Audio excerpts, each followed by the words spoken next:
Saudações pessoal, vamos agora abordar nesse vídeo o processo que levou ao fim da União das Repúblicas Socialistas Soviéticas no começo dos anos 90. A União Soviética que foi a principal adversária dos Estados Unidos na segunda metade do século XX, organizando processos históricos, dividindo o mundo em relação aos Estados Unidos entre países que a apoiavam dentro do bloco socialista ou dos seus satélites e do outro lado os países que eram contrários, obviamente países esses organizados ao redor dos Estados Unidos, naquele binarismo que nós vimos em vários momentos ao longo destas unidades este ano. Então, aqui vamos abordar alguns elementos que apontaram para o declínio da principal potência socialista à época e, obviamente, contabilizaram para que a União Soviética deixasse de existir.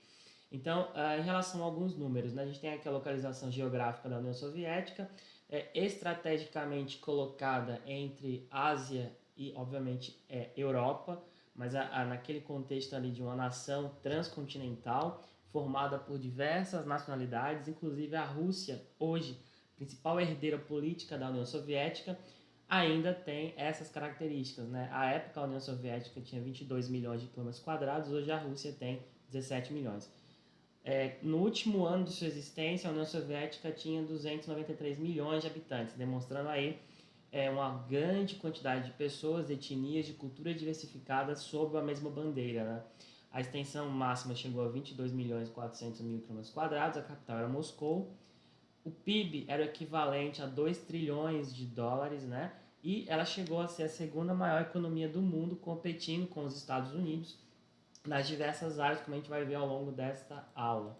Então, a gente já abordou anteriormente a corrida espacial, a perspectiva da conquista do espaço através do lançamento de satélites, foguetes, animais, etc. A gente tem aí a cadela Laika e o primeiro satélite Sputnik 1, e ali nós temos o foguete Vostok. Então, a corrida espacial era muito cara e os gastos altos com essa corrida foram um dos elementos que contaram exatamente para a União Soviética declinar. Então, a tecnologia soviética chega a um ponto que não consegue mais desenvolver instrumentos da corrida espacial, e para manter os seus programas espaciais, como o programa do ônibus espacial Buran e outros programas dentro do programa soviético espacial, eram elementos caros, a tecnologia era bastante difícil de ser conseguida, a grande competição com os Estados Unidos e também com outros países capitalistas que estavam começando a incentivar a conquista do espaço. Então, essa corrida também tirou muito dinheiro, obviamente, a partir dos anos 70, quando há uma virada tecnológica dentro dos Estados Unidos, das principais potências capitalistas. A União Soviética não acompanha esse desenvolvimento a partir da metade da década de 70, quando começam a aparecer as primeiras bases do que hoje, por exemplo, vai ser a internet, tecnologia robótica, a nanotecnologia e outras tecnologias importantes para o desenvolvimento de aparatos tecnológicos como os foguetes e todos os elementos que fazem ele funcionar. Além disso, a corrida espacial, nós temos a corrida armamentista. Na realidade, ali em cima a gente tem um erro, mas é corrida armamentista.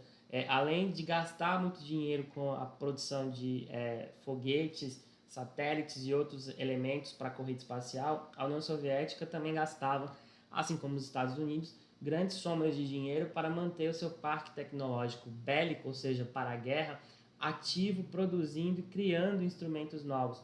Muitas invenções foram perdidas, como o Ekranoplaner, que era um navio anfíbio gigante, alguns modelos da aviação das empresas soviéticas também. Então, ocorreram muitos sucessos, obviamente, mas também muitos fracassos retumbantes. E manter um índice alto de pesquisa para a questão nuclear fez com que esses gastos também contassem para o desmantelamento da União Soviética. Então, gastos altos com corrida armamentista, as armas eram exibidas nos desfiles militares, como este de 1990, o último que foi feito para a comemoração pública da Revolução de 17. Todos os anos a União Soviética celebrava a Revolução de 17 e outras datas importantes, mas o principal desfile militar é exatamente esse, que lembrava da Revolução de outubro de 17, como a gente viu esse processo revolucionário, né, nas unidades passadas.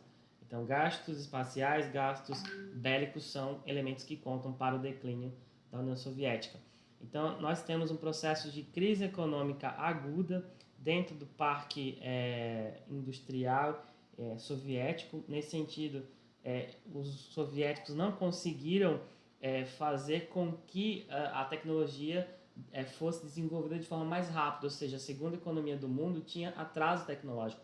Como eu havia falado, a partir dos anos 70, as potências capitalistas começam a investir bastante em desenvolvimento tecnológico. O Japão, por exemplo, é talvez um dos principais polos de desenvolvimento tecnológico naquele momento, mas também em outros países. E esse desenvolvimento implica uma produção industrial maior, uma rapidez no fluxo de informação e, consequentemente, na dinamização da produção econômica e, obviamente, do consumo.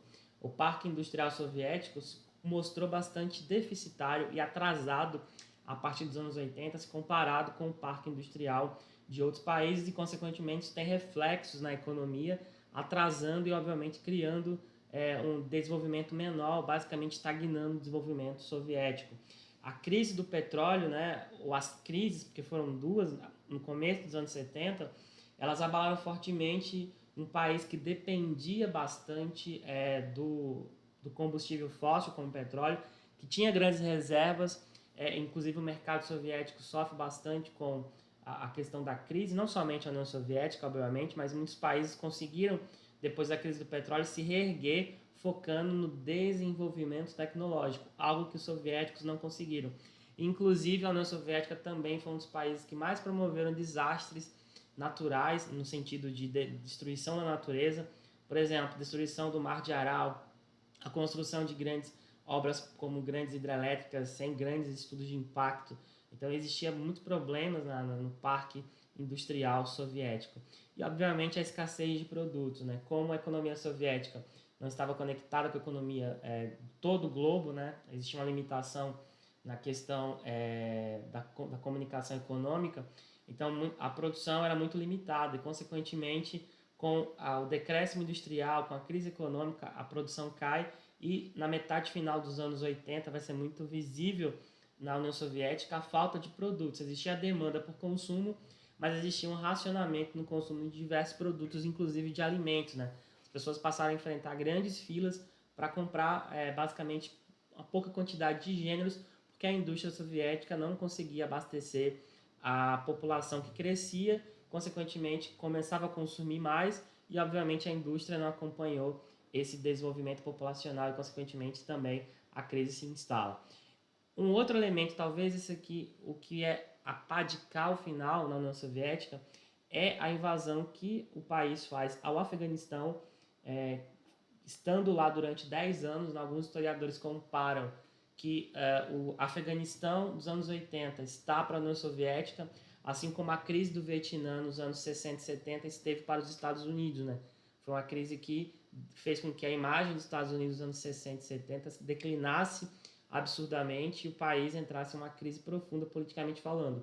Só que aqui, em relação à União Soviética, houve essas questões, né, em relação ocorreram essas questões em relação à imagem do país, uma forte campanha nos meios de comunicação ocidentais contra a invasão se colocou, inclusive a Olimpíada de Moscou, como eu falei em unidades passadas, foi boicotada pelos países ocidentais, os Estados Unidos organizando esse boicote, exatamente por conta da guerra e da invasão ao Afeganistão, né?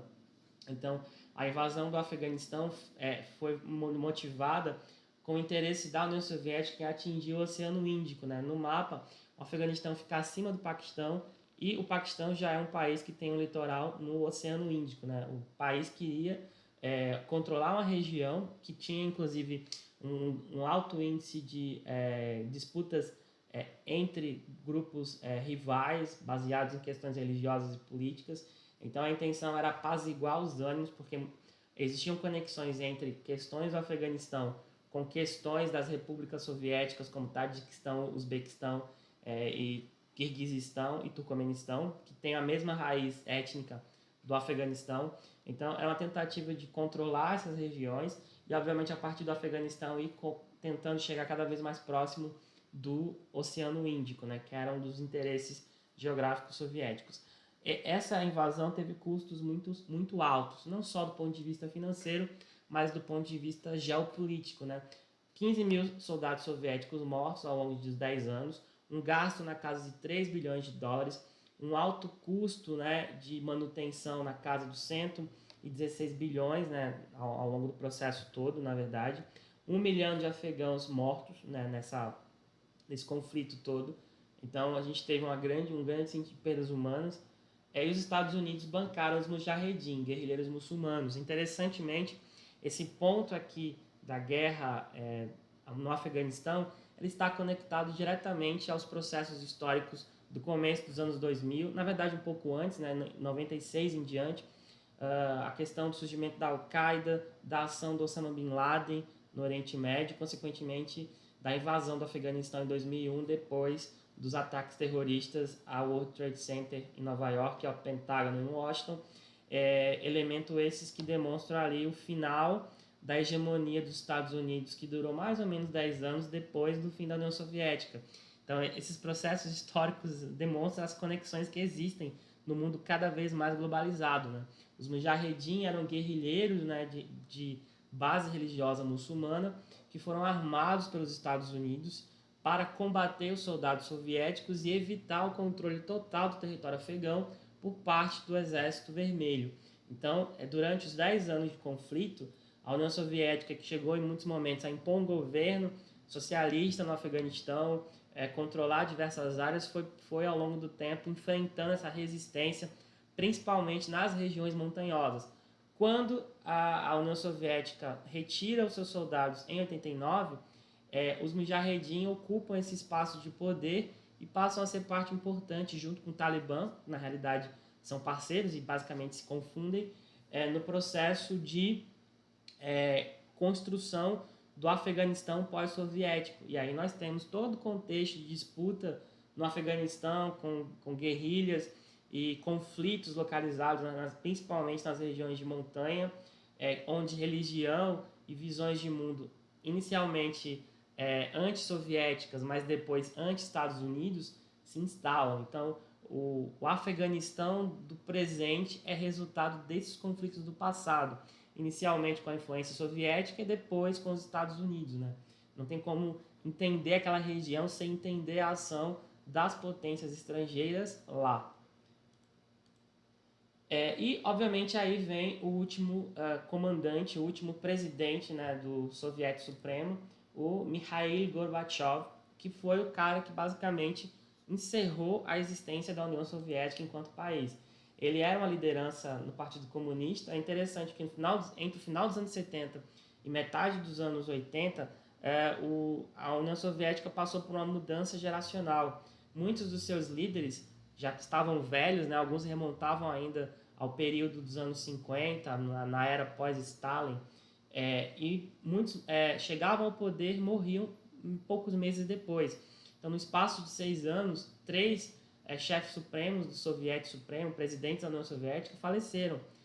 Então, nesse sentido, o Mikhail Gorbachev ele é parte da geração mais recente e chegou ao poder em 84, 85, exatamente com a intenção de promover mudanças no Partido Comunista, que era o partido único da União Soviética, e, consequentemente, mudanças na percepção do Estado soviético. Alguns dizem que ele era basicamente um agente de Washington para derrubar a União Soviética. É uma figura muito controversa.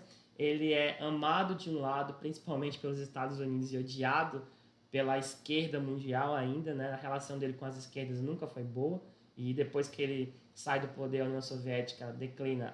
Basicamente, ela é considerado o principal inimigo, né, pela queda do país, considerado vendido, obviamente, agente americano. Mas são questões que muitas vezes ficam muito mais no campo, né, da teoria conspiratória do que propriamente da comprovação histórica, né? Então, há uma tentativa de modernizar ou sabotar. De um lado, ele tenta modernizar um país que estava atrasado tecnologicamente, muito fechado e, obviamente, sofrendo cada vez mais para manter um padrão de domínio que já não conseguia manter. Então, na corrida espacial, na corrida armamentista, no controle de territórios, era muito caro manter o padrão de dominação da União Soviética perante aos Estados Unidos. e nesse sentido ele passa a promover reformas para tentar, pelo menos, estabilizar a crise que o país vivia. Então, ele vai promover duas ações, né, baseadas em dois conceitos que vão ser chave do governo Gorbachev. O WhatsApp aí. A perestroika, que significa em russo reestruturação. Então, reestruturar o país, organizar a economia, organizar a administração pública, dar uma nova cara ao Partido Comunista, obviamente à União Soviética. E a glasnost, transparência. Inclusive, os dois conceitos estão interligados. A glasnost é um termo utilizado exatamente, muito conectado com a questão de que existia corrupção no Partido Comunista, de um lado, e existiam muitos elementos obscuros. O mundo conhecia muito pouco da União Soviética, mas não só o mundo. Dentro da própria União Soviética, se sabia muito pouco das formas das decisões e do modo como o Partido Comunista geria as repúblicas, né? Porque eram 15 repúblicas conectadas. Então, nós temos aí uma tentativa de dar transparência para as ações do governo soviético, né? Obviamente, esses dois conceitos são colocados em prática no governo do Mikhail Gorbachev. Aqui temos um encontro, inclusive, esse é um dos elementos que torna, para muita gente, a figura do Gorbachev controversa. Exatamente a aproximação que ele faz com os Estados Unidos durante o governo do Ronald Reagan. Então, os Estados Unidos, durante os governos dos presidentes anteriores a Gorbachev, Brezhnev, Andrei Chernenko, tinha uma política austera e de separação, distanciamento em relação aos Estados Unidos. Existiam as mediações, os diálogos, mas na maior parte do tempo eram diálogos muito conflituosos.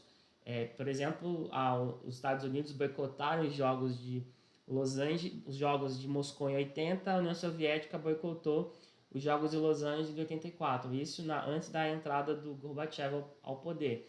A partir do momento que ele entra no poder, ele tenta se aproximar dos Estados Unidos. Então, vão acontecer encontros entre os dois presidentes, né? As relações vão tentar ser mediadas a partir, por exemplo, do processo de desnuclearização. Então, os dois países vão negociar a diminuição dos arsenais bélicos nucleares. Isso era um bom negócio para a União Soviética, tendo em vista que quanto menos arsenais, menos dinheiro se gastava na manutenção e na corrida armamentista. Isso também, obviamente, para os Estados Unidos também era bom, pelos mesmos motivos. Então, os dois países, né, começam a desenvolver alguns acordos e, obviamente, uma parte da estrutura de Estado da União Soviética não via com bons olhos as ações do Gorbachev. Então, ao longo do tempo que ele fica no poder, vão ocorrer muitas resistências de parte das estruturas mais antigas do partido, em alguns momentos com certa razão, em relação às ações que o Gorbachev promove à frente do país. Então, a gente tem, por exemplo, era impensável isso antes, mas a abertura da primeira filial da McDonald's em Moscou, né? A gente tem filas imensas aí, houve um acordo entre o governo soviético e a multinacional, consequentemente mediado pelo governo dos Estados Unidos, né? E a primeira loja da McDonald's no país comunista logo foi aberta exatamente em Moscou, mostrando aí uma intenção do país se abrir comercialmente para o mundo, né? Essa ação apontava a uma abertura econômica que o Gorbachev queria promover nesse contexto. Então, a crise do bloco comunista ela se assentou a partir de outras perspectivas. Nos diversos países que existia influência soviética, especialmente no chamado leste europeu, Polônia, a Tchecoslováquia, Iugoslávia, Bulgária, Romênia, vários governantes novos, ou um grupo na verdade, de oposição começa a aparecer, e esses países, a partir do final dos anos 80, começam a se distanciar da influência soviética e a influência da União Soviética decai absurdamente no leste europeu, né? Essa imagem aqui mostra o Papa João Paulo II e o líder polonês Lech Wałęsa, que era um líder sindical polonês, que depois foi eleito presidente do país, né? O Papa atuou fortemente contra a União Soviética e a chamada Cortina de Ferro, que era basicamente os impedimentos de diálogo entre o leste europeu e, obviamente, também a Europa Ocidental. E o Papa vai ser um nítido antissoviético, né, nas suas entrevistas, nas suas falas, né? Então, de um lado, há uma elite nova nesses países que quer diminuir a influência soviética e quer mudar o governo desses países, e do outro existem estruturas externas ao mundo socialista que também desejam ou a diminuição ou o fim do poder da União Soviética no mundo. E o Papa era uma dessas figuras. Então, um grave episódio da história da União Soviética nesse contexto é exatamente o acidente atômico de Chernobyl, na Ucrânia. Foi uma crise, né, na planta da usina, houve uma explosão dos reatores. Existe uma série, inclusive, dos Estados Unidos com um certo viés anticomunista, isso fica muito bem claro. Hollywood sempre foi anticomunista, desde antes do fortalecimento da União Soviética, né, só deu uma paradinha ali durante o período da Segunda Guerra Mundial e depois voltou com força, mas até hoje, nas produções de Hollywood, você tem uma visão anticomunista muito clara, né? Hoje o foco é muito chineses, mas ainda os russos aparecem como vilões, mas de modo geral, essa série tem esse tom anticomunista, mas ela traz uma história muito brutal, que é exatamente esse acidente nuclear, que não foi muito transparente. O governo soviético demorou muito para mostrar para o mundo o que tinha acontecido, e quando as notícias começam a chegar, você tem exatamente o tamanho, né, de uma região gigante, a região de Pripyat, a cidade da Ucrânia, que basicamente foi desativada, né, toda essa área de 50 quilômetros ao redor da usina não tem populações vivendo diretamente aí. Existem visitas turísticas controladas na planta de Chernobyl e foi construída toda uma estrutura externa em cima desse reator para exatamente diminuir a radiação. Então, vai ser impossível viver nessa região por milênios, né? Exatamente por conta da radioatividade. Então, o governo soviético mostrou lentidão em responder ao desastre e de demonstrar transparência, né? A burocracia do governo soviético era muito lenta e exatamente um dos entraves para que o país se dinamizasse e conseguisse voltar a ser a potência que foi até o começo dos anos 80. Então, a gente tem em 89, exatamente como a gente já mostrou, a queda do Muro de Berlim, né, exatamente, né, um dos principais parceiros da União Soviética, a Alemanha Oriental, vai exatamente sofrer com a queda do governo socialista lá e com a derrubada dos grandes símbolos, né, da divisão do mundo, o socialismo e o capitalismo, que é o Muro de Berlim, e a partir disso você tem um processo de transformação político muito acelerado, né? Entre 89 e 91, uma dezena de países basicamente muda a estrutura de governo, passa de um bloco comunista para fazer parte do bloco capitalista, por exemplo. E aí a influência soviética basicamente se esvai em menos de 2 anos. O país deixa de existir em 91. Então a gente tem aqui, por exemplo, né, o chamado fim da cortina de ferro, aquela área, aquela divisão que está marcada ali com a parte escura, a parte à direita é basicamente os países do chamado bloco socialista, né? E aqui a gente tem uma imagem bem simbólica do ministro das Relações Exteriores da Áustria, que era um país do bloco da Europa Ocidental, e o da Hungria, que era um país do bloco oriental soviético, que cortou a cerca que separava os dois países, que inclusive no começo do século XX foram países unificados, né? A Áustria e a Hungria faziam parte do mesmo país. Então, simbolicamente, né, esses países todos que ficam ao redor da União Soviética, a gente tem aqui, observa com a setinha, a Polônia, a Alemanha Oriental, a Tchecoslováquia, a Hungria, a Romênia, Bulgária. Aqui nós temos a Iugoslávia e a Albânia. Esses países aqui todos, o chamado leste europeu, eram área de influência da União Soviética, que começa aqui, né? Aqui é a parte europeia da Rússia, né? Então, e aqui fica a Ucrânia hoje, né? Então a gente tem uma divisão que começa a cair, né? Ideologicamente, do ponto de vista pelo menos da prática, aí os países começam a derrubar essa experiência socialista do bloco oriental da Europa. E a gente tem aqui uma charge bem conhecida do Habib, que é o Habib Haddad, que é um cartunista francês, mostrando, né, o barco soviético indo a pique, né? Ou seja, afundando com o comandante Gorbachev acima dele.